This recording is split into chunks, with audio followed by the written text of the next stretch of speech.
चंद्रनगर राज्य, जहाँ 3 भाई रहते थे। बड़े का नाम भीमा, मंझला का नाम लल्लन और सबसे छोटे भाई का नाम था भोला। पिताजी गुजर चुके हैं, तीनों भाई का विवाह भी हो गया। आज तीनों भाई पिता की संपत्ति का बंटवारा कर रहे हैं। आहा, देखो भाई, मैं सबसे बड़ा हूँ, इसलिए मैं बंटवारे का काम करूँगा। बोलो, तुम लोगों को मंजूर है? भैया, मैं तो मंझला हूँ, आप जो बोलोगे मुझे स्वीकार है। भैया, आप दोनों तो मेरे बड़े भैया हो, मैं तो सबसे छोटा हूँ। आप लोग जो फैसला करोगे मैं उसे स्वीकार कर लूंगा। पिता के जाने के बाद आप दोनों को मैं पिता स्वरूप मानता हूँ। तो फिर ठीक है, सबसे पहले हम खेतों का बंटवारा करते हैं। देखो भाई, हमारे पास 2 खेत हैं और एक मेड़ है। हम लोग 3 भाई हैं, इसलिए 2 खेत में से एक मैं और एक मंझला लल्लन का होगा और बचा मेड़ छोटा भाई यानी कि भोले का होगा। अरे वाह, बहुत अच्छा निर्णय है भैया, मुझे मंजूर है। कहो भोला, तुम तो चुप हो गए, क्या तुम्हें मंजूर नहीं? नहीं नहीं भैया, आप जो कहेंगे वह मुझे मंजूर है। अच्छा तो ठीक है, अब बारी आती है हमारे पिताजी द्वारा लगाए गए आम के पेड़ का। चलो अब आम पेड़ के पास चलते हैं। अब तीनों भाई आम पेड़ के पास आते हैं। आम के पेड़ में 2 डाली है, दोनों डालियों में आम के फल लदे हुए हैं। देखो भाई, ये है आम का पेड़। अब इसका बंटवारा भी कर लेते हैं। देखो, इसमें 2 डाली है और एक जड़ है। इन 2 डाली में से एक डाली मेरा होगा और एक लल्लन का होगा और जड़ भोला का होगा। बहुत अच्छा भैया, ये फैसला भी मुझे मंजूर है। आप लोग तो बड़े हो, मैं तो सबसे छोटा हूँ। मैं भला आप लोगों के बात को कैसे टाल सकता हूँ? मुझे भी मंजूर है भैया। अब तीनों भाई घर के पास आते हैं। अब घर का बंटवारा भी होना है। तो फिर ठीक है, अब बारी आती है इस घर की। इस घर में 4 कमरे हैं और एक छत है। 2 कमरा मेरा होगा और 2 कमरा लल्लन का, और जो खप्पर का छत बच जाएगा वो भोला का होगा। भीमा के इस फैसले से भोला बहुत दुखी हो जाता है। फिर भी बड़े भाई का फैसला मानकर वो कुछ नहीं कहता है। इस तरह घर का बंटवारा भी पूरा हो जाता है। अरे भैया, खेत, पेड़ और घर के बाद और एक जरूरी चीज तो आप भूल ही गए। अरे लल्लन, वो क्या जरूरी चीज है जो मैं भूल गया हूँ? क्या तुम मुझे याद दिला सकते हो? भैया, पिताजी ने हम तीनों भाइयों के लिए कुछ रुपए पैसे भी तो छोड़ गए हैं, आप उसे कैसे भूल सकते हो?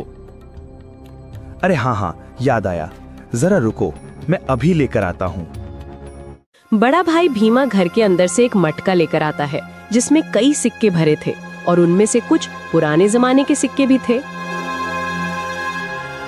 देखो भाइयों, इसमें से 2 प्रकार के सिक्के हैं। एक जो अभी वर्तमान में चल रही हैं, वहीं दूसरा जो हमारे दादा के दादा के दादा जमाने के हैं, यानी कि बहुत पुराने जमाने के सिक्के हैं, जो कि कुछ अजीब धातुओं के साथ बनाया गया है। तो भैया, अब इन सिक्कों का कैसे बंटवारा करोगे आप? तो सुनो, अभी के जमाने में जितने भी सिक्के चल रहे हैं, उन सिक्कों को मैं और मंझला भाई लल्लन का होगा, और जो सिक्के बहुत पुराने हैं, जो कि पुराने धातुओं से बनाए गए हैं, वो भोला का होगा। इस तरह दोनों भाई रुपए पैसे को भी ले जाते हैं। देखो भोला, पुराने जमाने के सिक्के में सिर्फ 4 ही सिक्के बचे हुए हैं। तुम चाहे तो इन 4 सिक्कों को ले जा सकते हो। और बहुत ही पुराने जमाने के 4 सिक्के भोला को देते हैं। भैया, आप दोनों तो सारे रुपये पैसे ले लिए। अगर मेरे तकदीर में ये सिर्फ 4 रुपया ही लिखा है तो मैं उसे स्वीकार करता हूँ। भोला अपने हिस्से के 4 सिक्कों को लेकर घर के अंदर जा ही रहा था कि तभी बड़ा भाई रोककर कहता है, अरे भोला, तू पगला गया है क्या?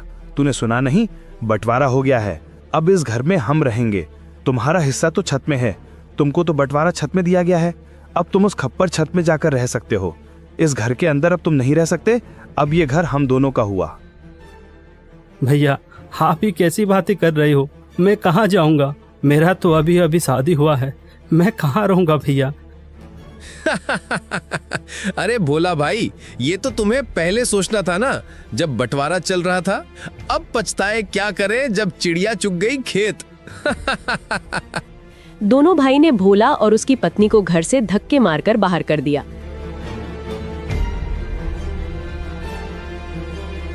वहीं दोनों पति पत्नी गांव के तालाब किनारे अपनी एक छोटी सी कुटिया बनाकर रहने लगे। हे भगवान, यह हमारे साथ क्या हो रहा है? अब ना घर का रहे ना घाट का, कैसे चलेगा जीवन? 2 वक्त की रोटी तो छोड़ो, एक रोटी भी नसीब में नहीं है। अब रोते जाओ, जी भर के रोते रहो। अकल तो तुम्हारी घास चढ़ने गई थी, मेरी मती मारी गई थी जो मैंने तुम्हारे साथ विवाह किया। मेरी तो किस्मत ही खराब है।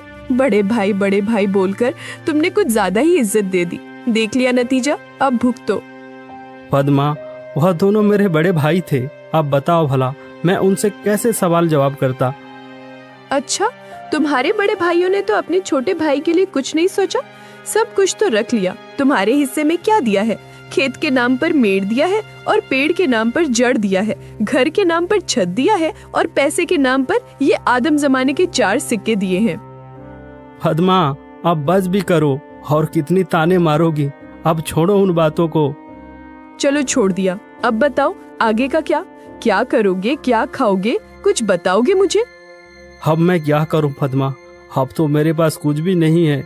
एक काम करता हूँ, मैं मुखिया के पास इन पुराने सिक्कों को लेकर जाता हूँ। शायद इन सिक्कों के बदले मुझे कुछ नया सिक्का मिल जाए।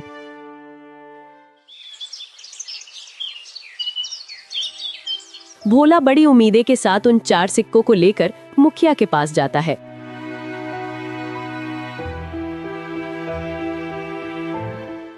अरे भोला, तुम यहाँ? बताओ कैसे आना हुआ? मुखिया जी, मेरे पास यह सिर्फ 4 सिक्के ही हैं। क्या आप इन सिक्के के बदले मुझे कुछ नए सिक्के दे सकते हैं? अरे भोला, ये सिक्के बेकार हैं, अब ये चलन में नहीं रहा। भला तुम्हें इन सिक्कों के बदले कौन पैसे देगा? सच में तुम बहुत भोला हो। अब मैं क्या करूं? हे भगवान, मैं तो बर्बाद हो गया, मेरा सब कुछ लुट गया।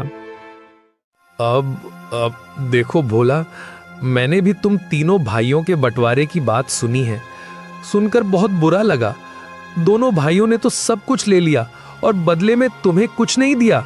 ऊपर से उन निर्दयी भाइयों ने तुम्हें घर से भगा भी दिया। हे भगवान, ऐसा भाई तो दुश्मनों को भी ना मिले। अभी क्या करूं मुखिया जी?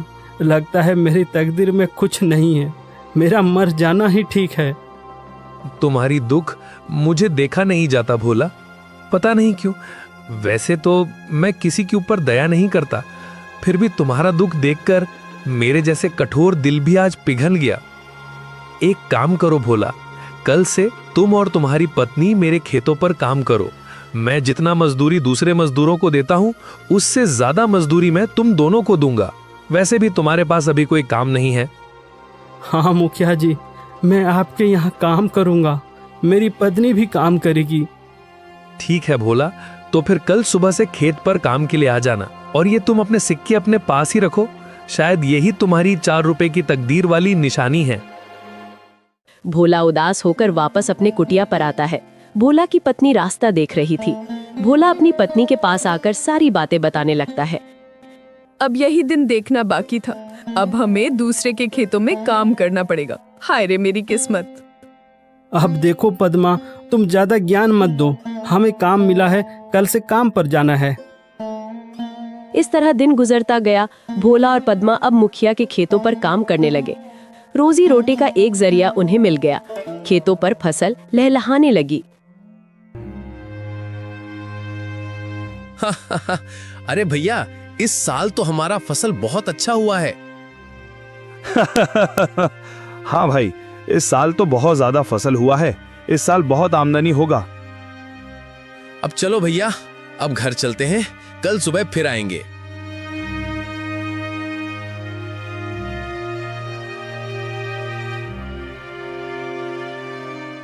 अरे पद्मा, देखो सुबह से दोपहर हो गया है, खाने का वक्त आ गया है, चलो कुछ खा लेते हैं। वैसे आज खाने में क्या है पद्मा? घर में जो भी थी रूखी सूखी सब ले आई हूँ, जाकर ठूसो। थके हारे भोला और पद्मा दोनों खेत के एक किनारे में बैठकर खाना खाने लगते हैं। अरे पद्मा, क्या हुआ? तुम अचानक खाना क्यों बंद कर दी? नहीं नहीं, कुछ नहीं, मैं तो बस ऐसे ही कुछ सोच रही थी। क्यों पद्मा, क्या हुआ, बताओ भी। देखो ना, हम कितना काम करते हैं सुबह से लेकर शाम तक। ऐसा कब तक चलेगा? क्या तुम्हें नहीं लगता कि हमारा कोई संतान भी हो जो बुढ़ापे में हमारा सहारा हो?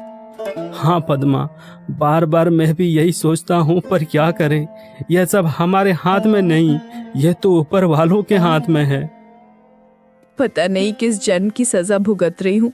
भगवान ने तो हमसे मुंह मोड़ लिया है।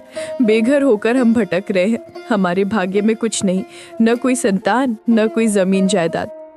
हाँ पद्मा, अब तो भगवान पर भी भरोसा उठने लगा है। भोला और पद्मा दोनों बातें कर ही रहे थे कि तभी वहाँ अचानक एक चिड़िया आकर बैठ जाती है। अरे अरे, ये देखो तो, यह तो एक चिड़िया है, हमारे पास ही आकर बैठ गई। लगता है इसे भूख लगी है, हमें इसे कुछ खाने को देना चाहिए। हाँ पद्मा, तुम इसे कुछ खिला दो, शायद भूख के मारे यहाँ आ गया होगा। पद्मा ने उस चिड़िया को कुछ चावल देती है। चिड़िया कुछ देर पद्मा को देखती रहती है, फिर चिड़िया उस चावल को खाकर उड़ जाती है। अब चलो पद्मा, घर चलते हैं, शाम भी हो रहा है। भोला और पद्मा दोनों खेतों पर काम करने के बाद अपना कुटिया पर चले जाते हैं।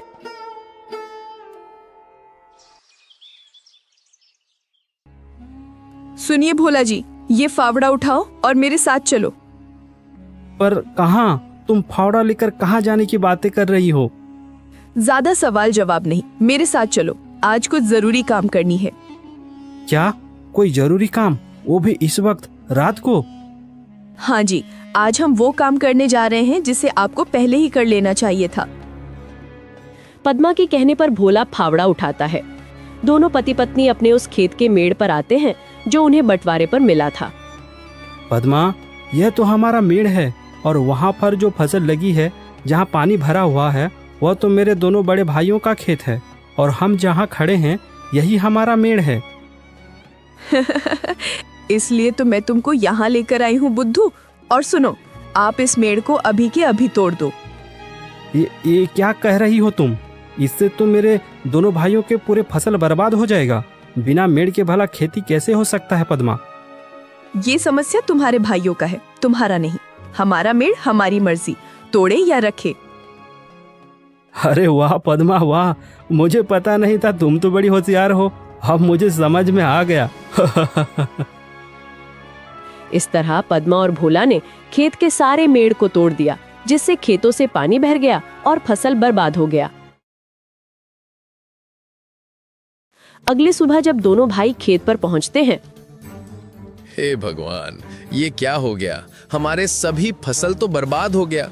कितनी अच्छी फसल लगी थी, सोचा था इस साल सोने के गहने लूंगा, पर सपना सपना ही रह गया। अरे भाई, हम दोनों तो बर्बाद हो गए रे। कितनी अच्छी फसल लगी थी, अब बिना पानी से सब सूख गया। भला अब फसल कैसे होगी? अरे भैया, वो देखो, खेत का मेड़ को किसी ने तोड़ दिया है। जब मेड़ ही नहीं है तो खेत में पानी कहाँ रहेगा और हम सिंचाई कैसे करेंगे? जरूर ये काम भोला का होगा, जरूर उसने होशियारी की होगी।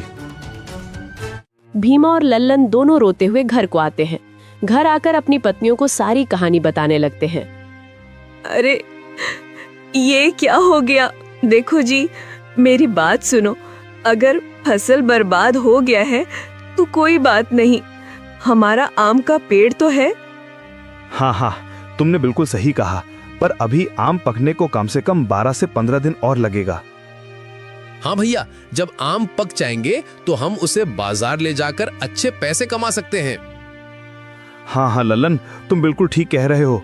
अब यही एक रास्ता बचा है, वरना हम सब भूखे मर जाएंगे।